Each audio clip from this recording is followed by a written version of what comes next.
In today's video, I am going to be showing you my actual playbook that I give to a lot of the teams that I coach.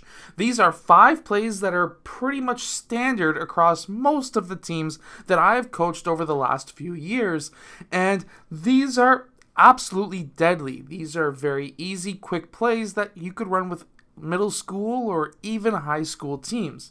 So let's get down, let's check these out. If you want a very good and easy offense, make sure to go check out the complete guide to the 5-out offense that is down in the description below. And if you like the horns offense, which I do break down a horns play in this video, make sure to go check out my high school horns basketball playbook that is also down in the description below. And if you like this app where I can draw, it's called Playbook. The link is also down in the description below as well. If we call 4, let's say for Jimmy. Let's say Jimmy is number 3 here. And we call 3 Jimmy. At this time, Jimmy's going to be going to the high post.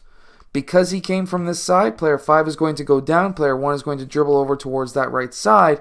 And we're going to go into our 4-out offense, which is, very simply, player 1 passes to player 3. When he does that, he cuts to the rim. When he cuts to the rim, player 4 also cuts to the rim. And now Jimmy needs to look at one of those 2 players as options for layups. If they're not open, player 5, player 2 are going to pop up. Player 4 and player 1 are going to pop out. Player 3 is either going to attack the basket or he's going to be passing out to players 2 or 5. Really quickly, if 2 or 5 are not open, they're also going to be cutting towards the rim. When they do that, player 4 and 1 will pop, player 5 and player 2 will then fill out. When player 3 passes to player 1 can then pass to player 5 or pass to player 4. He could also pass back to player 3 as well. That's obviously an option. If he passes to player 4, again, same idea. He's going to cut, this time on this side of player 3. And player 4 is going to be popping up. If player 1 is open, hit him up. If not, he's going to be then clearing out. Very simply, all you have to remember is if you pass, you cut. If anyone passes to player 3, then of course, same idea. Both of these top players will be cutting down. Player 1 will be cutting up, and player 3 will be looking for either 4 or 5 in this case as options for a layup. If not, they're going to clear out. Let's say player 2 passes to player 4. Same idea. Player 2 is going to be cutting towards the basket. Same as player 1. And player 5 is going to be then going up towards the point. Player 4 can then pass to player 2, or he can dribble himself out of the corner and player 2 will then fill that spot. Player 4 could also pass to player 3. That's an option as well.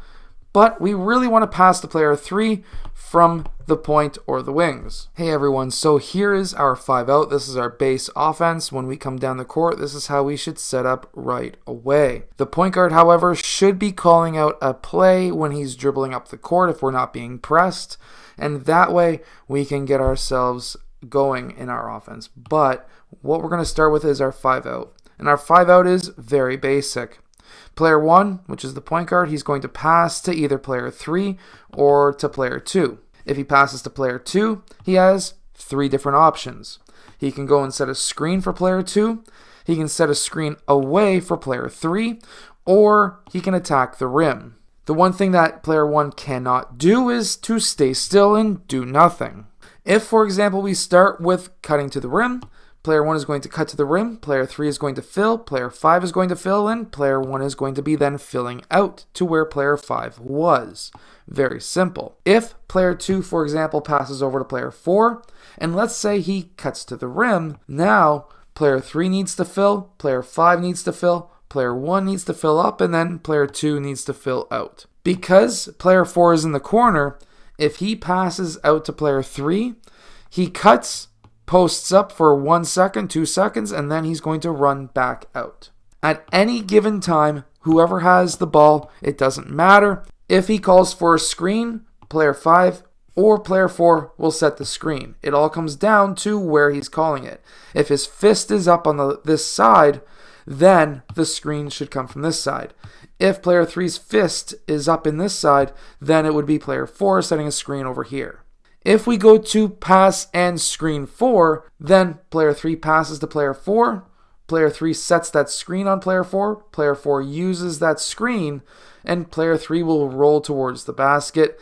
And if player 3 gets the ball, either layup or kick it out to one of these 3 players if the defense collapses on him. If he's not open, player 3 will then fill back out, and we can go back into our offense. And let's say, for example, player 4 passes to player 5. If it's a screen 4 and he sets a screen 4, player 5 uses that screen. Player 4 rolls to the basket. If he's open, obviously hit him up for the layup. If not, player 1 moves up, player 2 moves up, and then player 4 fills out, still in our 5 out.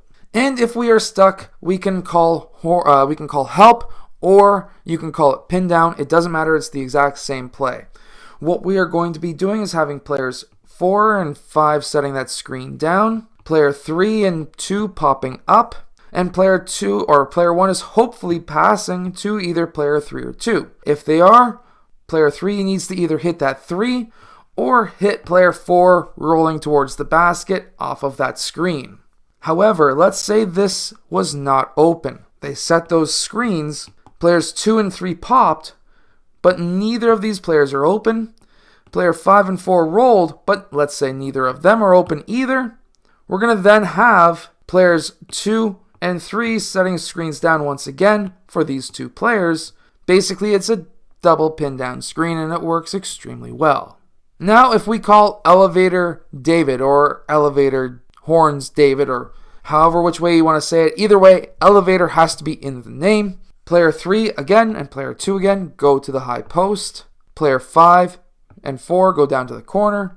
As we remember, David was player 4, and we're running an elevator screen, which means that, just like our S plays, player 2 and player 3 are going to come together. Player 5, Jimmy's going to be getting out of the way, and David is going to be going through the elevator screen, and while he's running, what we want to see is these 2 players close in, trap player 4's defender between them, and player 1 can then pass to David for that 3-point shot, or David can attack the rim, or whatever it may be.